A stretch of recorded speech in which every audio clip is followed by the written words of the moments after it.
We have a quorum, Madam Chair.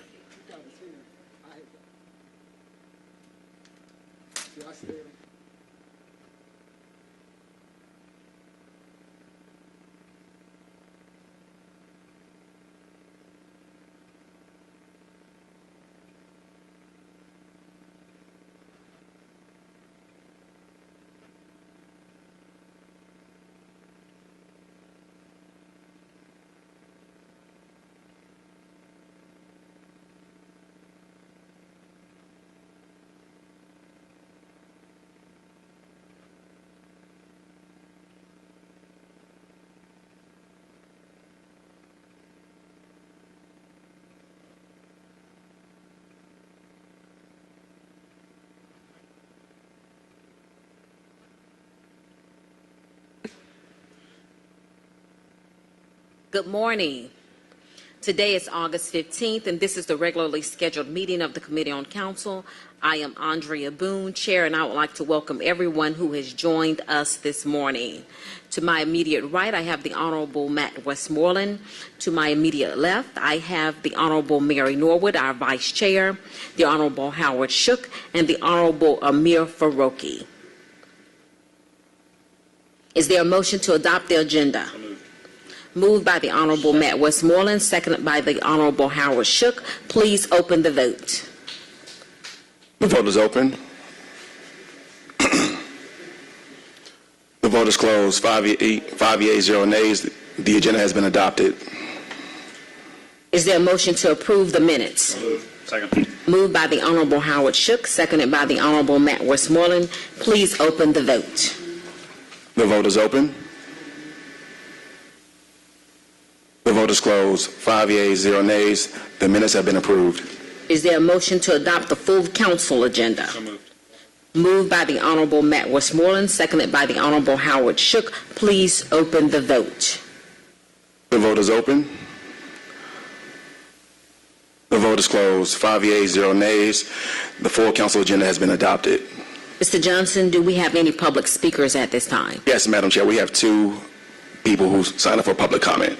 The first is Mr. Ron Shakir.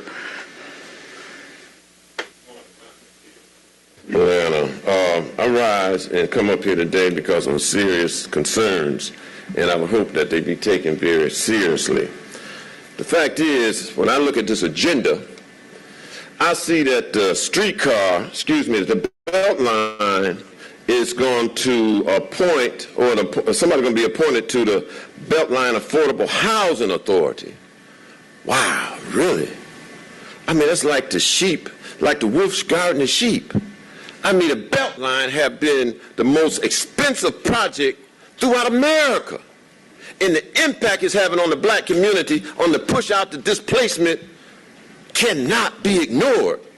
And it continue to grow and expand with shameless impact or reading or adjustment or to stop the Beltline. The fact is that I have another question. I got to move kind of fast.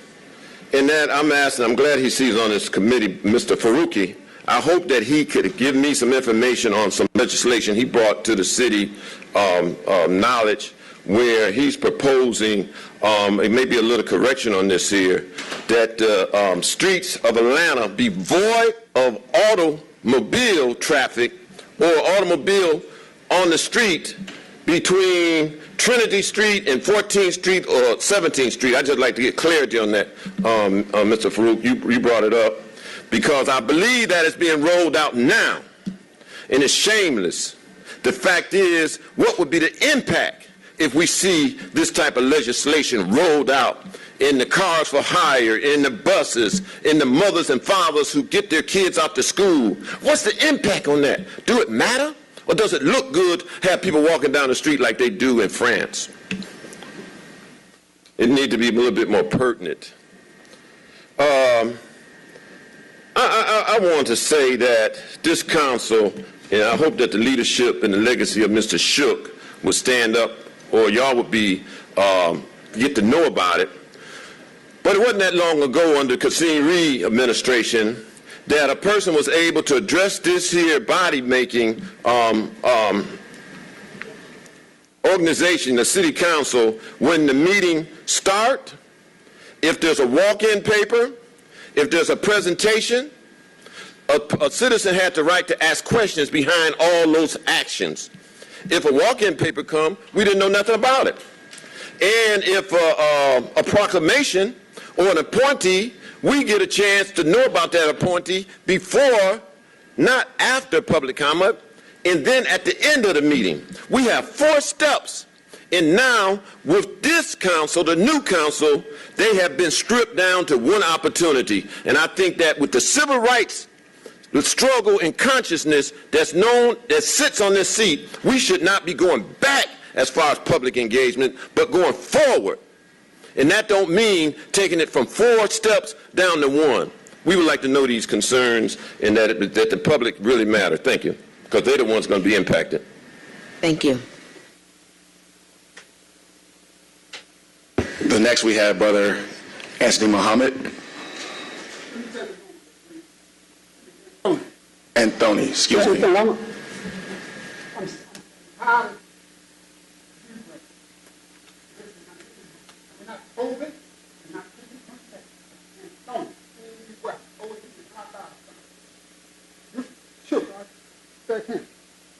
You see, sometimes said,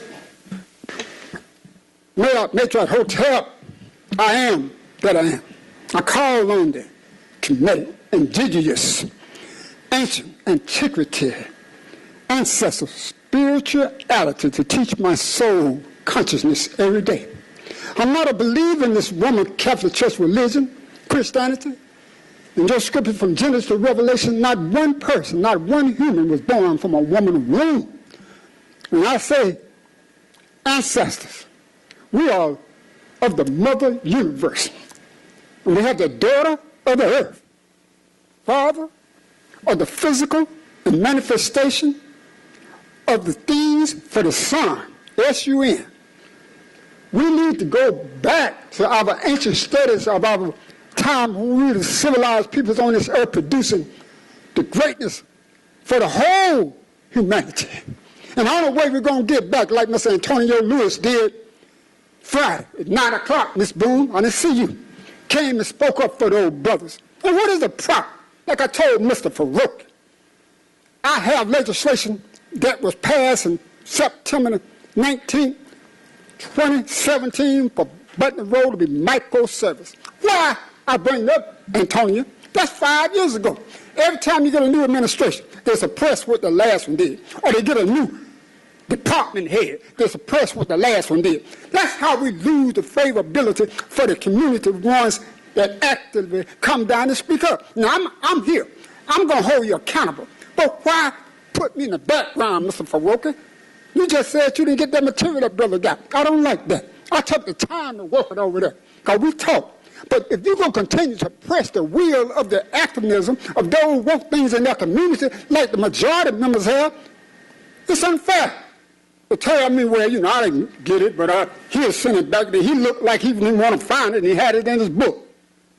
You got to tell me what we're going to do about this, because our people is on the street with no housing. Our people can't afford housing, and the only way this country and the world going to be saved, if you go back to your ancient ancestors and learn, we have polarity. You have the positive, negative. You have energy that you're supposed to connect with that will bring in whole. The creator of the heaven and earth is about whole. 306 degrees. Now, I'm telling you today, Mr. Dixon told me just last week, Brother Muhammad, we're going to get that road paved. Now, he's been in less than 6 months. And if he do that, fine. But he had 5 years, because Keisha kept passing it on. And I'm going to say this again to you. Our people don't need this kind of representation. If you're not going to stand like Mr. Lewis and the other young lady, what her name, brother, that was with you, I applaud y'all, man. Came out to speak up for them, brother, because they deal with them the same way they did me. They get legislation, and somebody else come and take the poll, they suppress it. So we're going to do it. The sister, who is the department head, said, I've been there 11 years. If you've been there 11 years, why didn't you notice what's been happening for the last 11 years? There's enough is enough, Ms. Bloom. Mayor, Matron, Hotel, Assalamu alaikum, Ashe, and Ashe. So it is. We've been joined by the Honorable Antonio Lewis, District 12. Next speaker. Madam Chair, we have a Mr. Milton Campbell representing the Diamond Star Club. I want to say thank you very much for allowing me the opportunity to speak on short notice. Accompanied here by my fiancée.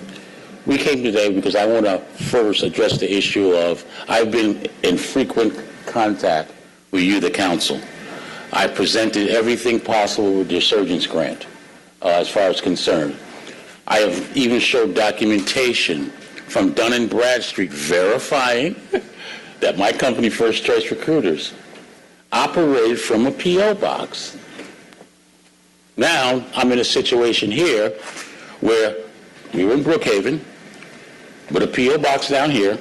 We just moved. Got a lease right here on Griffin Street. Now,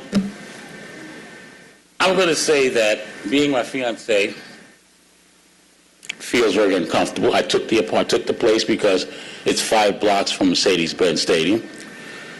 And I get into a situation now where I have a landlord. We have to bird bath because we have showers. We pay $1,400 a month, the same rent we were paying in Brookhaven. But we come into the Fulton County situation, and we get into a housing problem because the Resurgence team said, you need to have a Fulton County address. Okay, I'm going to give up Brookhaven. We're going to give up Brookhaven, and we're going to come down to Fulton County.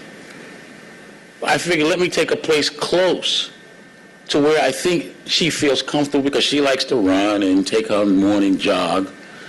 So I said, okay, this place is 5 blocks from Mercedes-Benz Stadium. I'll go with it. I get there, it's inhabitable. Right next to me, and excuse me for saying this, I don't mean to be degrading or demeaning to anyone, but you have a crack house on this side and an abandoned building on this side. I didn't know this when I came in. I just took it. I looked at the place. I just took it. Because my major concern is the Resurgence team being approved for a grant so I can get going. I've already, been told by Kroger's, we like the idea. Just to give you a little insight so you understand about the Diamond Star Club. It started in Brookhaven, right on the borderline of Buckhead.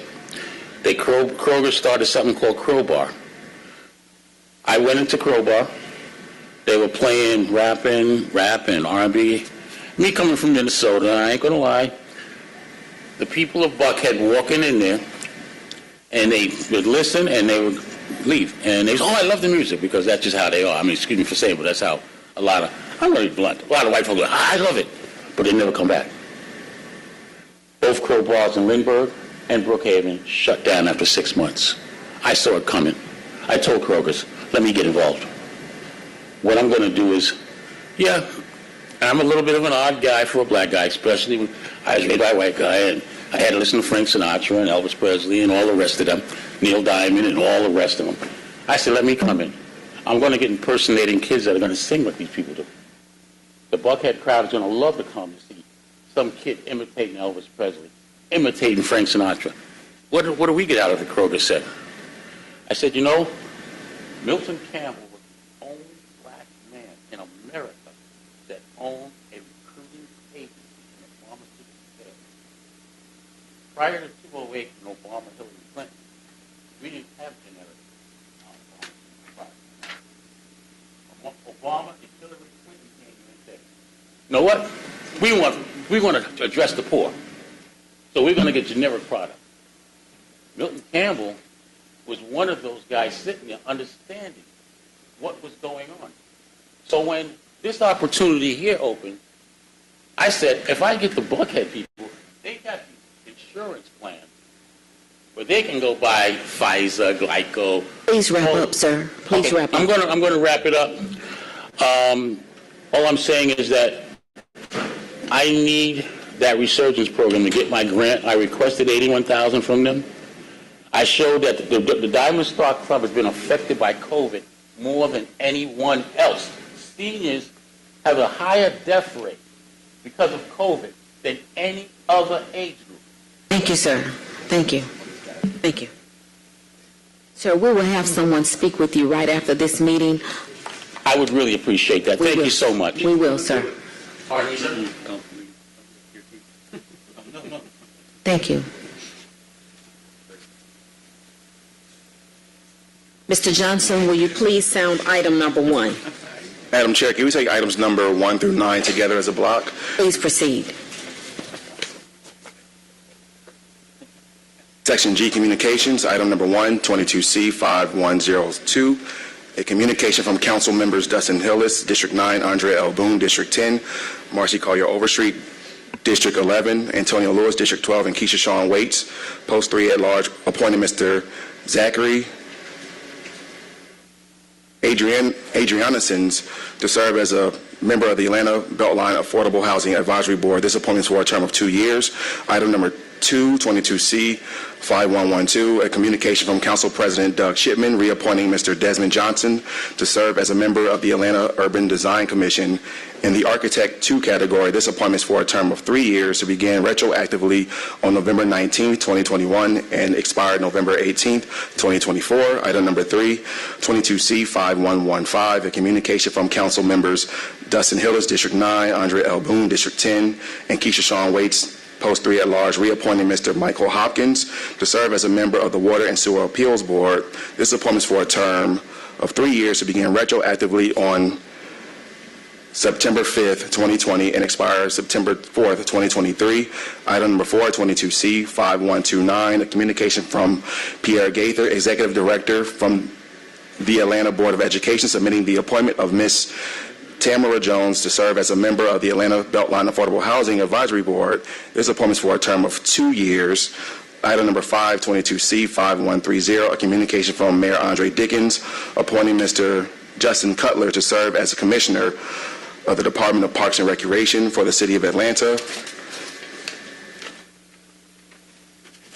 Item number 6, 22C 5131, a communication from Council President Doug Shipman as amended by Community Development and Human Services Committee, appointing Mr.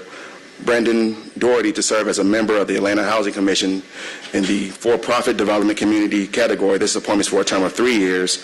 Item number 7, 22C 5132, a communication from Mayor Andre Dickens appointing Ms. Eunice Glover to serve as a member of the Atlanta Development Authority Board of Directors as the APAD representative. This appointment is for a term of 4 years. Item number 8, 22C 5133, a communication from Mayor Andre Dickens appointing Mr. Barry Givens Jr. to serve as a member of the Atlanta Development Authority Board of Directors.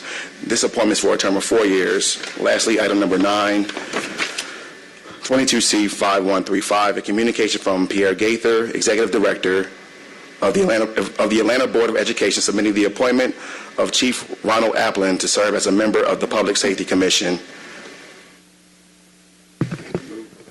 This has been moved by the Honorable Matt Westmoreland, seconded by the Honorable Antonio Lewis. Please open the vote. The vote is open.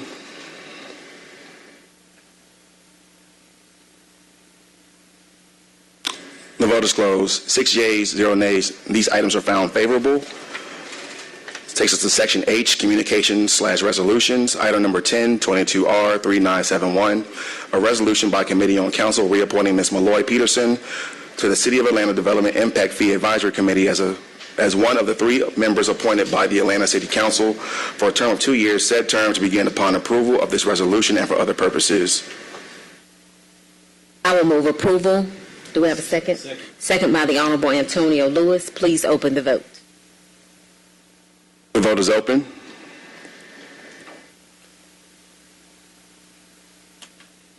The vote is closed. 6 yeas, 0 nays. This item is found favorable. This takes us to Section I, ordinance for first reading. Item number 11, 22-0-1652, an ordinance by Committee on Council to amend City of Atlanta Code of Ordinance Section 66-2, precinct boundary lines and polling places by amending the 2017 Precincts Polling Places Ordinance in Fulton County Precincts 01T, 07A1, 07D1, and 07M due to facility undergoing renovations and returning facility to a original location and for other purposes. Our last item on our agenda, Section J, Resolutions. Item number 12, 22R 4032, a resolution by Councilmember Howard Shook as amended by Finance Executive Committee, authorizing the mayor or his designee to execute a special procurement agreement for SPS 122401, public awareness campaign with Jacobs Eye LLC on behalf of the Compliance Division of the Office of Inspector General for a term of 1 year with one-year renewal option at the city's sole discretion in the amount not to exceed $120,000.00 for the initial term for the provision of branding and marketing services, with all contracted work to be charged to and paid from the fund, department, organization, and account numbers listed herein and for other purposes. And this item was favorable as amended by Finance Executive Committee on August 10, 2022. This has been a motion to approve by the Honorable Howard Shook, seconded by the Vice Chair, Mary Norwood. Please open the vote. The vote is open.